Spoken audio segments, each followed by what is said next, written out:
Hi, it's Michael Trigg here, the Presentation Maestro. And this question comes from an old client of mine. And he asks, have you got any tips about presenting on Skype, particularly for those who do quite a lot of remote working? And I do. First thing to remember about Skype is that, as you all doubtless know, there's only a tiny representation of you coming across on the screen, on the computer or your iPhone. So the audience have only got this to see. Therefore, it needs to come alive a little. So my first tip would be to smile more when you're on Skype. Now, I personally find this quite difficult. I make quite a lot of these videos, and when I look at them afterwards, I think I've been smiling, but I look totally po-faced a lot of the time. So do remember to smile more. Second tip would be to feel free, in fact, not just feel free, use your hands as you talk, even though they may be off camera. Because the way you use your hands naturally not only affects the voice and your voice tonality and makes it more interesting, but it facilitates eloquence and freedom of thought. So your thoughts are more likely to be more free-flowing if you use your hands. And the third tip is to look at the camera lens.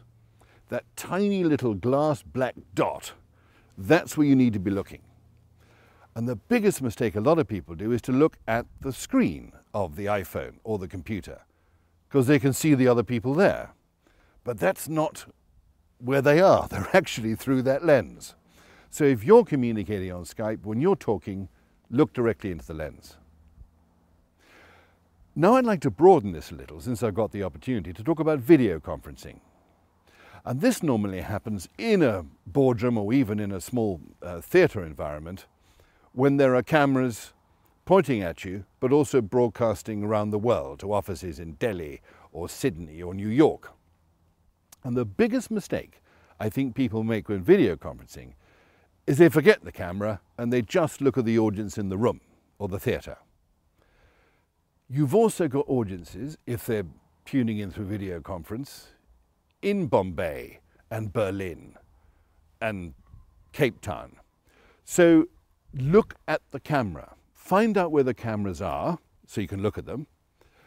Also warn your audience that you will occasionally be looking off at the camera to address Delhi or Bombay or wherever it is, so they know what you're doing.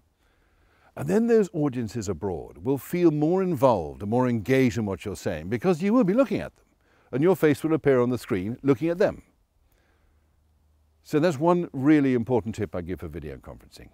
So that's both Skype and video conferencing in one go. Hope you found that useful, and I look forward to seeing you on the next one.